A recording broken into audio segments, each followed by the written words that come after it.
Uummanni Oromoo aadaa uumaaf uumamaaf kabaja qabuun qabeenya uumamaa kunuunsa. Oromoon muka ol deemu hin muru. Safuu fi kabaja uumaaf uumamaaf qabuun kunuunsa irraa fayyadama. Naannoon keenya, uummanni keenya aadaa cimaa uumama faana jiraachuu qaba. Aadaa cimaa kana itti deebi'aa jirra.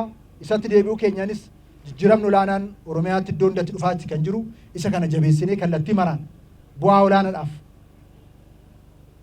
itti gargaaramuu danda'utu nurra jiraata.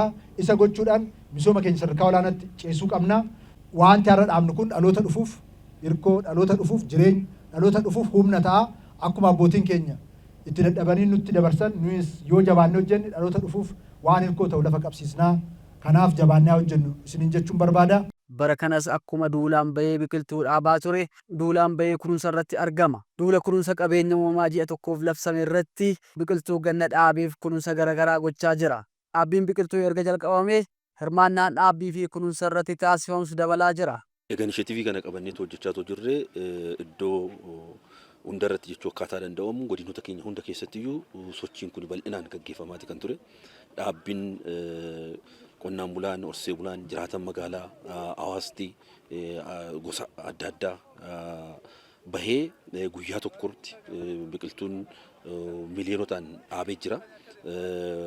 Bara baraan lafti biqiltuun irra dhaabbatu dabalaa jira. Bara baraan biqiltuun nuti dhaabnu dabalaa jira. Qophiin biqiltuu keenyaa dabalaa jira. Kanaan jijjiiramoonni gurguddaan dhufanii jiranii jechuudha.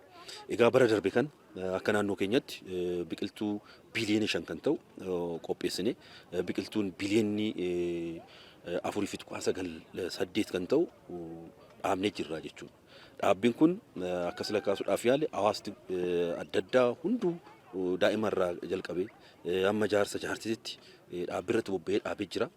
Dhaabbiin kun keessumaa manneen hojii mootummaa sadarkaa naannoo irratti jiran, sadarkaa godina irratti jiran, aanaa irratti jiranis hundisaa karaa wal fakkaataa ta'een iddoo dhaabbii fudhatee hojjechaati kan inni ture.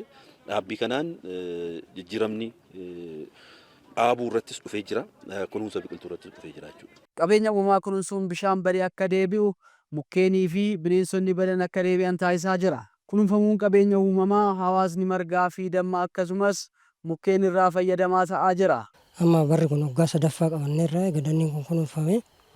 Dannii kanaa ga'u dhaabneetiin jenne bu'aa guddaa arganne. Waan baay'ee irraa galatooma waan ayyarii mishaa arganne bineensi duraan badeen deebi'ee miinciin duraan badellee bishaan sunillee nuu deebi'ee amma miinciin lamatu jira. Miinciin sunillee deebi'ee jira. Amma qeerransi duraan as hin jiru. Qeerransi sunillee amma deebi'ee asit dhalee qeerransa lama dhalee tokko 4 dhalee tokko 3 dhalee sunniin amma guddatee yaa'ee jira. Karkarroon duraan badeen bade hin deebi'e. Booyyeen hin jira. Kurupheen hin jirti. Bosonuun hin jira. Waan baay'ee deebi'eera. Wanti akka jaldeessaa qamalee weennin bineensi wanti uumamaan marti isaatuun hin deebi'a danniin kun dhaabbata. Bosonni kun akka dhaabame waggaan 2 ta'uu isaati. Waggaa 2 kana keessatti haala gaariidhaan kunuunsi taasifamee fi hawaasni illee kunuunsa taasisee fi akka gaariitti eegamaa jira. Kan bara kanaallee kunoo kunuunsanii uummanni jala deemee gandaan akka gandaatitti garee fi zooniidhaan qoqqoodamee faraqaadhaan hojjetaa jiranii. Kanaaf faayidaa bosona kanaa yoo ibsuu barbaanne haala qilleensaa tasgabbaa taasisuu fi rooba yeroo isaa eeggate akka barbaachisaa ta'etti nuu kennuu isaati. Gabbina biyyeellee nuu eegaa, dhiqama biyyee nuu ittisaa jechuudha.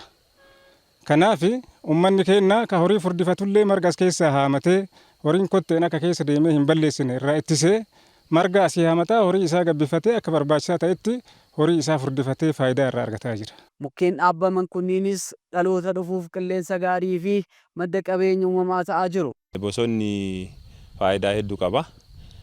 Akkuma jedhamu misoomni qabeenya uumamaa bu'uura misooma hundaati. Akkuma jedhamu qabeenya uumamaa keessaa bosonni misooma bu'uura misoomaalee biraati. Bosonni yoo jiraate wanna hundatu jira jechuudha. Tokkoffaa bosonni jiraachuun qilleensa mijaa'aa ta'a jireenya namaatiif. Haalli roobaa fi ho'iinsaa waliin dhawuu jechuudha. Yeroo isaa eeggate yeroo roobuu barbaachisutti rooba, yeroo caamuu barbaachisutti hin caama waan ta'eef dhiibbaan uumuu hin jiru. Kanaaf bosonni harama biyyeellee hir'isaa jechuudha. Haramni biyyee hir'isaa jechuun biyya hammatee qaba. Biyyeen hammatee qabu sun ammoo oomishaaf oomishtummaa biyya keenyaa nuu dabala.